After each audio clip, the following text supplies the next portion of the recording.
So leading. Has anybody heard of leading? Okay, I'll tell you what it is. It's the spacing between the lines in text. So if your lines are really, really close together, you would want to increase the leading.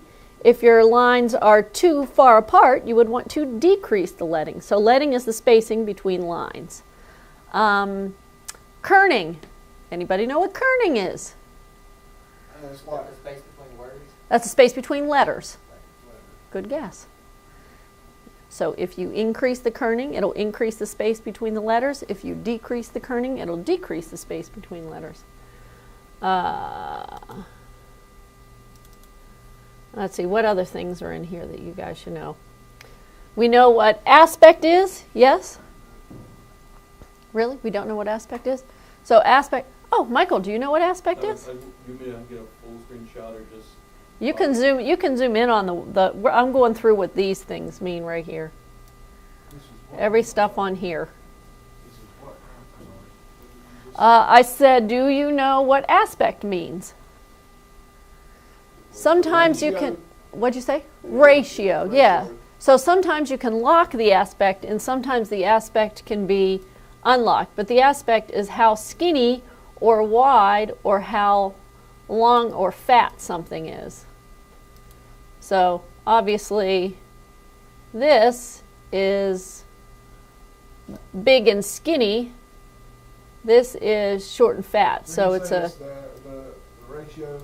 It's the kind of it's the skinny or the fatness of the text, or yeah. It's basically how you can when you're talking about aspect, you're talking about the width and the height. So when an aspect is locked, you can adjust the size and it'll adjust the width and the height equally. When an aspect is unlocked, it will adjust either the height or the width. So that brings me to the other question. X and Y. Anyone who took geometry, do you know what the difference is between X and Y when we talk about X and Y axis? the real numbers. Right, so X is horizontal, Y is vertical. So in here I have opacity and I have it I also have an X position, and you see that it's moving this across the X axis, right?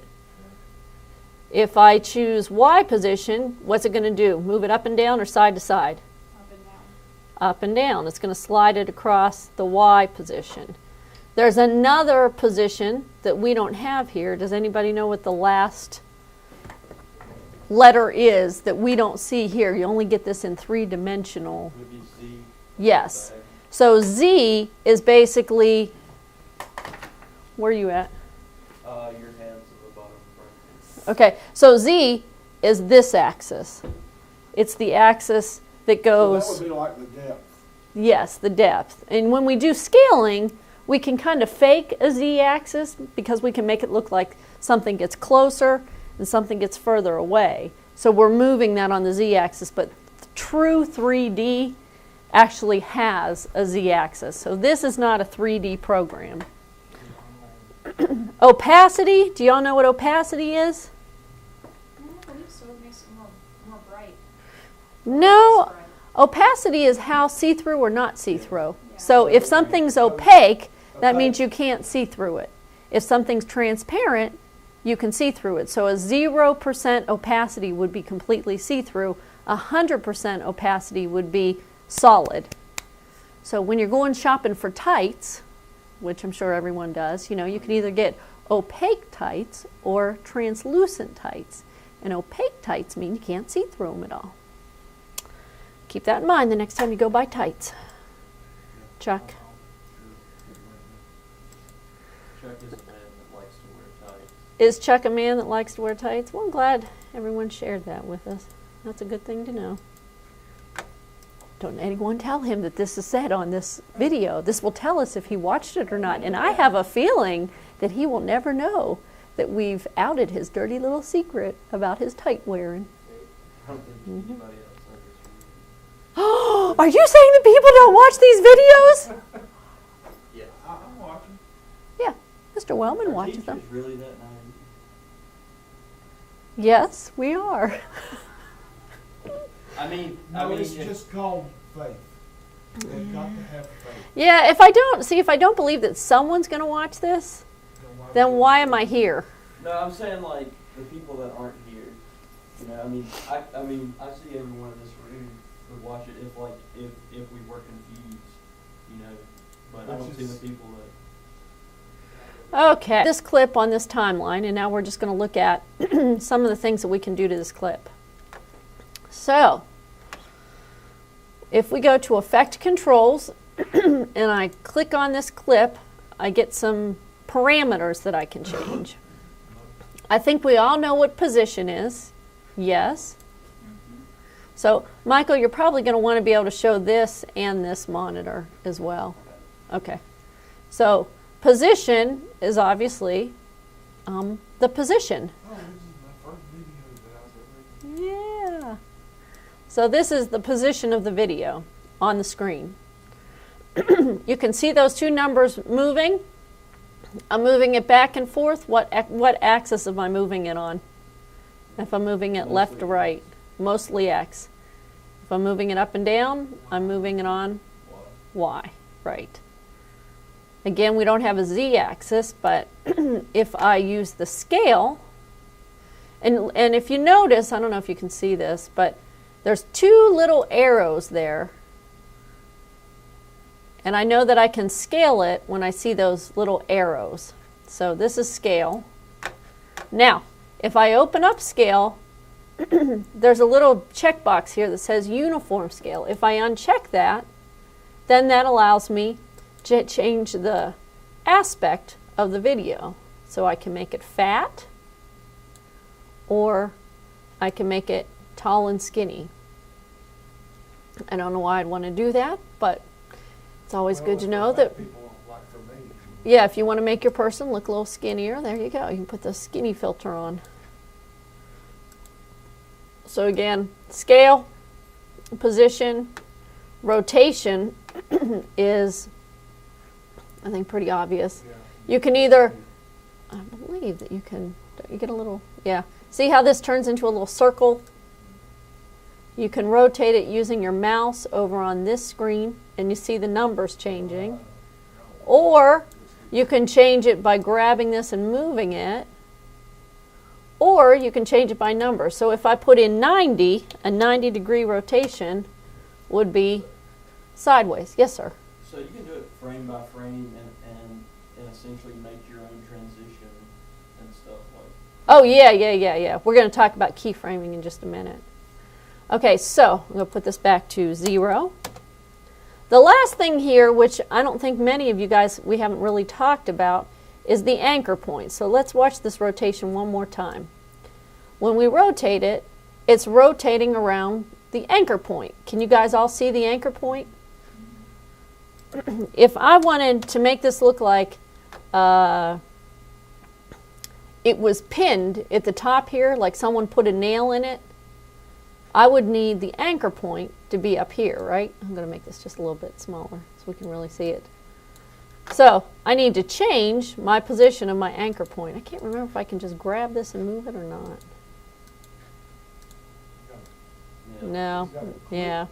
I got to move it like this, I think. So if I want to change my anchor point, and I want to put it at the top there, now I can move this up. Now when I do this rotation, it's going to anchor around that instead. So, you know, if I wanted this to look like it was hanging on a wall, Fixing to fall. and then fixing to fall, this is what I would want to do. So if you want to use it as an effect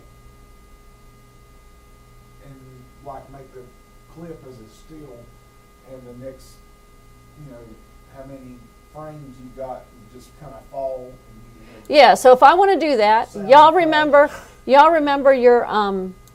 your tools down here. Remember this pen tool? Yeah. And when we're doing audio, if we want to add keyframes, which basically are like little Dots. thumbtacks that we're putting in the audio to keep it where it needs to be. Well, up here, I can add keyframes as well, and I have basically a way to do this. So I'm going to start this out at 0. So this is where I want the picture to start. So I'm going to make sure I'm at the beginning of my clip, which I am. I can see it here, and I can see it here. So this tells me that I'm at the beginning of the clip. And then I want to lock this position. So I'm going to click this little stopwatch. I guess that's what it is. So I want to click my scale, my position, and my rotation. And then I want it to start to fall just a little bit. So my beginning is 117. So I want to go 20 frames in. So I'm going to go to 120. Oh no, 20 frames in. I'll go 1 second in. Oh. So 118, that's basically 1 second. And I'm going to change the rotation. And you'll notice when I change that rotation, I'm going to zoom in a little bit, it already automatically adds a keyframe. So I want it to go there. Then I want it to, so this is at 118. So 116, I want it now to swing up a little bit. And then I want it to swing down a little bit. You guys can see it adding the keyframes for me. And then I'm going to swing it up one more time.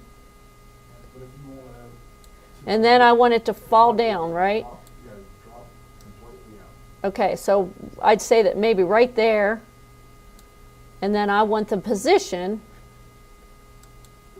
I want it to fall down, so I'm going to drop it straight down like that.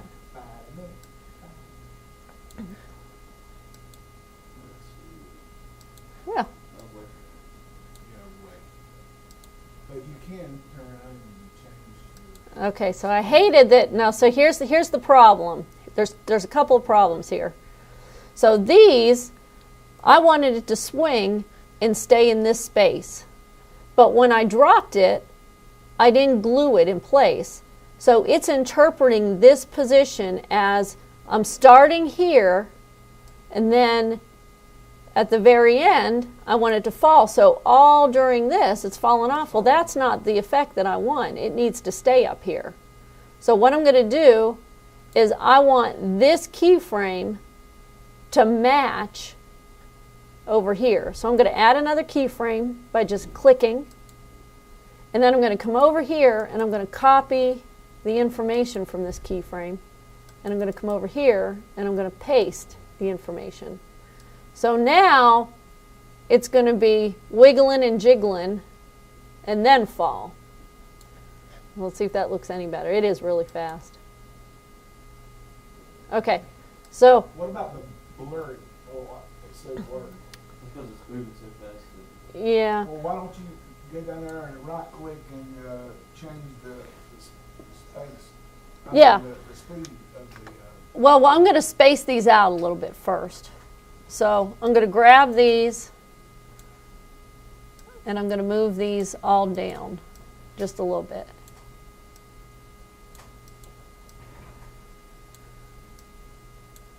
Are you right clicking or? I'm lassoing, so I'm right clicking and holding. Then I'm moving them down, and then I'm going to move this down. And I know that my position needs to match over here. So I'm going to have to come over here. Now I need to be right on this keyframe. So I need to find where this keyframe is. And I've zoomed out too much so I can't see it. When I go over a keyframe, when I'm sitting on it, it'll turn. I'll be able to see it. So sometimes you have to zoom in. Or sometimes you have to just move the keyframe. So there is the keyframe. Do you see how it looks different? So I know I'm sitting on the keyframe there. So I know that my fall needs to happen at 120.05. So I'm going to come back up here. I'm going to grab this keyframe and I'm going to move it to 120.05. And then I want this keyframe to be at actually it doesn't make any sense. It can't fall until after. Yeah. All right. So now, let's see. I think part of the issue with this, the reason why it looks kind of blurry, is because we didn't order me a nice new computer when they ordered you guys a nice new computer. So this doesn't have the NVIDIA video card that you all have. So it's not playing real good because this doesn't really have the acceleration to make it work the same way it should. Well, I will. But, okay, so one more thing that I'm going to talk about when it comes to keyframing is the way it moves between the keyframes. So there's something called linear movement, and there's something called Bezier movement. So if you're bouncing a basketball and you bounce it on the ground, does it curve when it comes back up to you, or does it just come straight up in a line? Straight up in a line. That is right, but it's not going to move like this most of the time. You're not going to get that is a linear movement. When it interprets information from one point to the other in a very straight, definite line.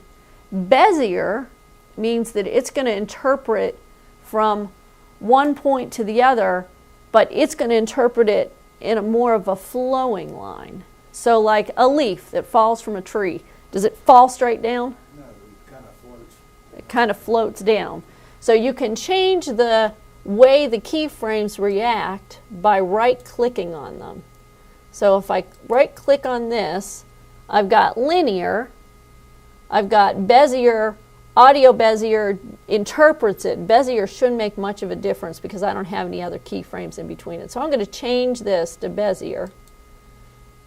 And you see how it interprets it a little bit different? You see how it changed the line here? So I'm going to change these all to Bezier.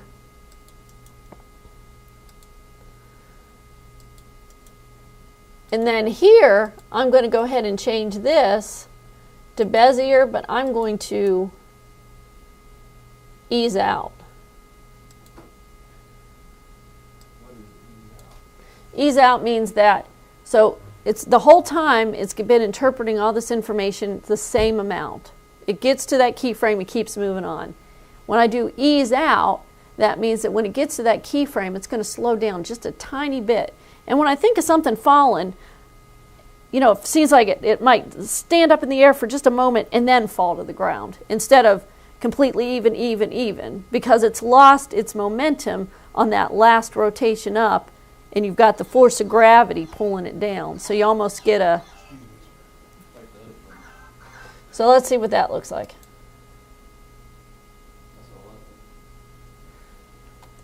I think this last keyframe needs to be further apart and further apart.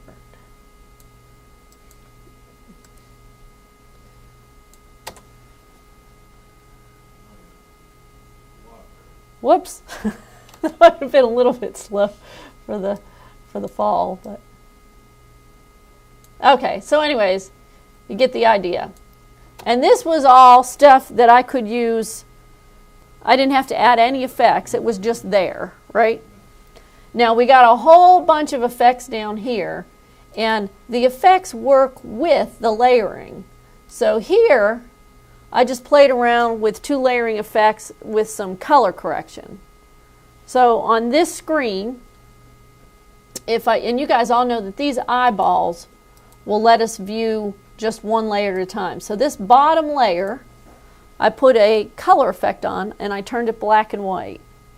Y'all see that? Looks pretty black and white. And then this layer, I turned it color. So I turned it color. So this layer's color, this layer's black and white. When I turn both the eyeballs on, all I see is the top layer, which is color. But then I went ahead and I added a matte so that I could make just this ladder red. So if I turn on this matte, now everything's black and white except for that ladder, it's red. Now obviously this would only work if I took it from Rick Oh, I guess I did take it from Rick just walking through. If Rick walks through this, his shirt will turn color because this is just a matte. How'd you turn that on? So all I did was layer 2 pieces of video and add a matte to select the color. And the matte comes from video effects Yeah, okay. under keying. And we've got the 8-point garbage matte, and that's it right there. So I just grabbed this, and so if I want this whole area here for some bizarro reason to be,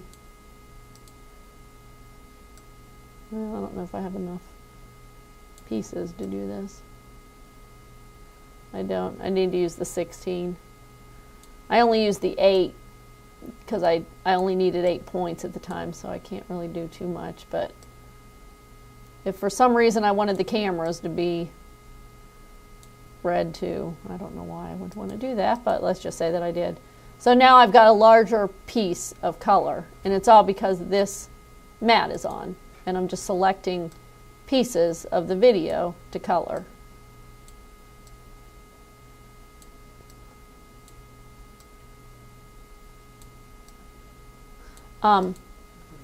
So some of the things that I've seen these mattes used for besides color effects are, I had a really strange student who did a video of all of his body parts laying all over the studio. He took the camera, got a wide shot of the studio with no one in it, left the camera rolling, and then walked around and laid on different places in the studio with his hands outstretched and his head outstretched, laid on the desk and laid on the floor. And then he took those pieces of video and he would just mask out his hand. So there would be his hand flopping on the ground because he had the studio without anything in it, and then he had the studio with him in it, and all he had to do was just mask out his hand. He masked out his hand, he masked out his body so that his head was just laying on the news desk. He masked out his feet so they just walked across the floor without a body.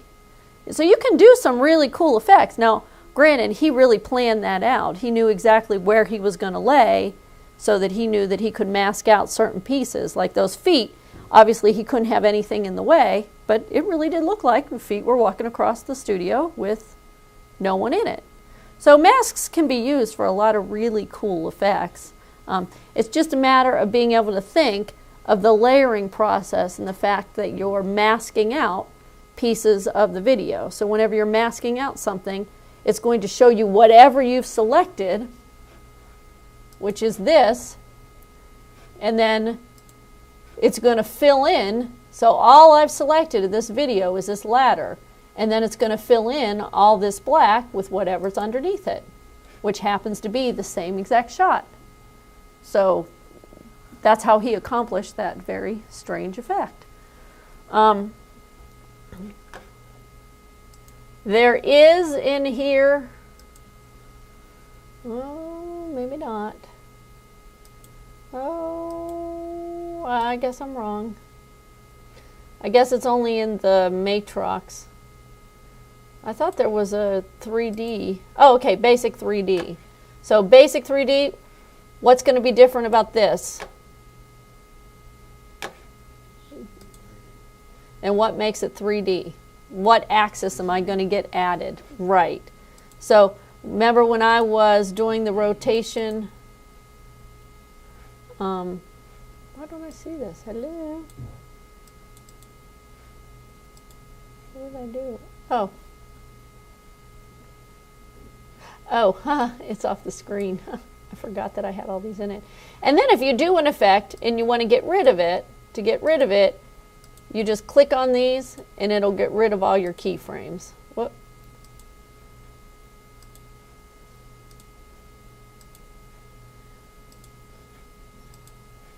So I'm going to set this back to, now I'll leave it like that.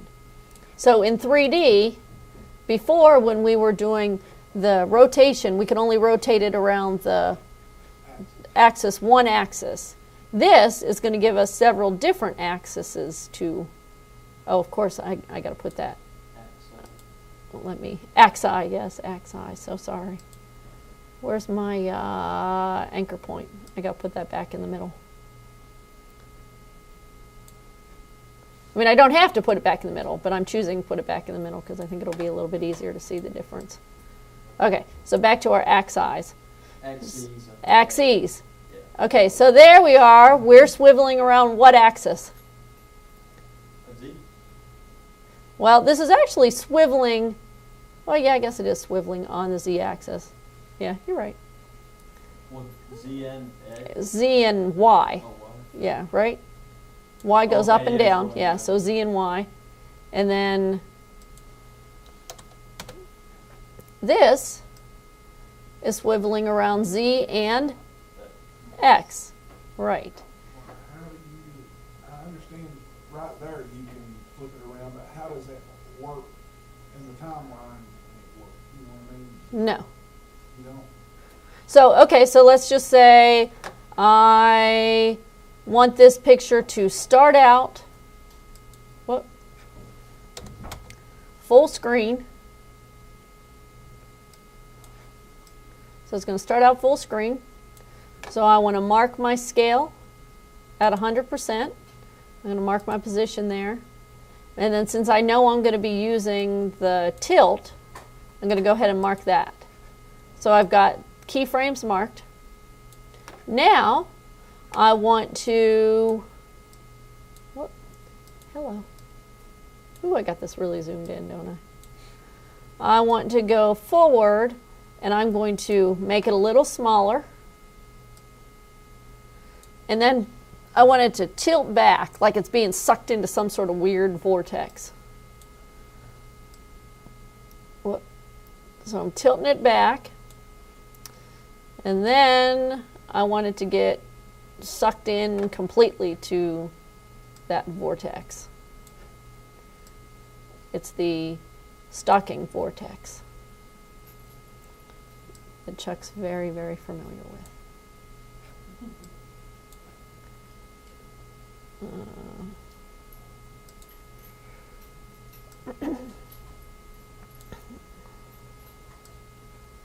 All right. Oh, did I not mark my position at the beginning? I thought I did. Oh, no, now what am I going to do? I'm going to make this as 100. And I'm going to mark my tilt as a 0. Now it should do something. Oh. Whoa, whoa, wait, what? What happened there? Why did I come back? Is there a keyframe at the very, very end here? Oh, that's me. What happened? He Ooh. turned to me. That's what the hell? I don't know why it's coming back out. Apparently I have... It's pretty cool though with Rick coming in though after both. Yeah. Okay, so does that answer your question? How would you use it on the timeline? Is that what you mean? You know, and obviously if this was, if I had something underneath it, like a candy cane. Candy cane.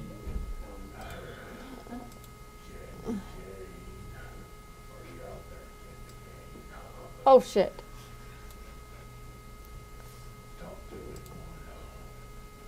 Oh my gosh, what is wrong with you? All right. What's going to happen?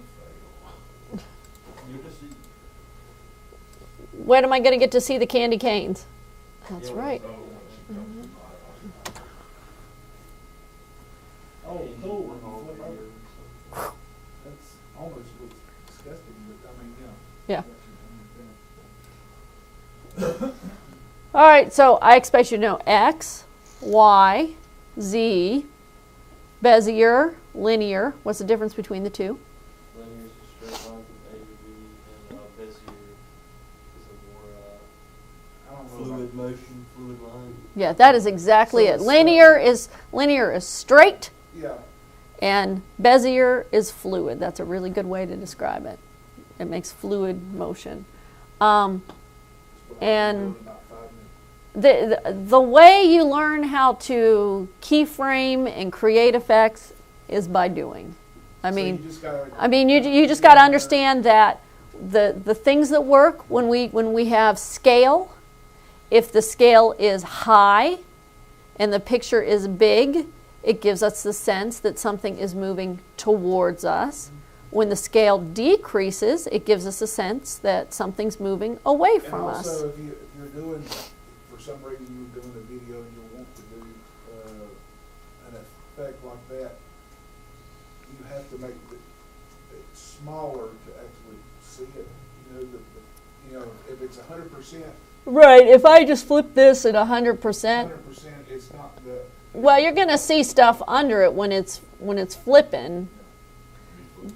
But if you want to fully understand keyframes, try to learn it on Avid. why do you say that? Avid's no difference than this. It was a little bit hard. I feel like there was more like you actually having to place the keyframe than like adding the effects.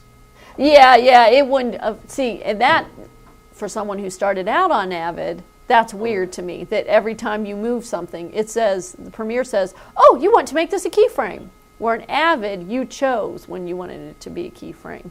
And it was a button. It was K. It is K. No, it's N. That's not, yeah, it's N. I don't think N is keyframe here. Wouldn't that be convenient? No. Can you add keyframes up here with the pen tool? No. That would also be convenient, wouldn't it? Okay, I got nothing else. Tuesday, we can take a test. Now, the editing test is not going to be essay. It is going to be a mixture of these quizzes, along with a lot of vocabulary and some Christina Not So Bright problems. You know how Christina is. Yeah. Yeah. So Christina's got a lot of issues with her sequences, and yeah. Sometimes her video just flips around and moves. I don't know, because I like Christina Not So Bright. Christina's been with me a long time. She's in a lot of my classes. She's a bad writer. She's had writing issues. She's gotten sued before. No, she hasn't graduated yet. Yeah. Poor Christina. No, she has graduated. That's the problem. She graduated and she doesn't know what she's doing. And she's going to lose her job. You need to help her. Remember, she doesn't know how to set up the camera. Oh, poor Christina. Yeah. I know. She's just so cute. And that's why it's got to be Christina. She got hired because of her looks. Turns out she's an idiot. Or turns out she's not so bright.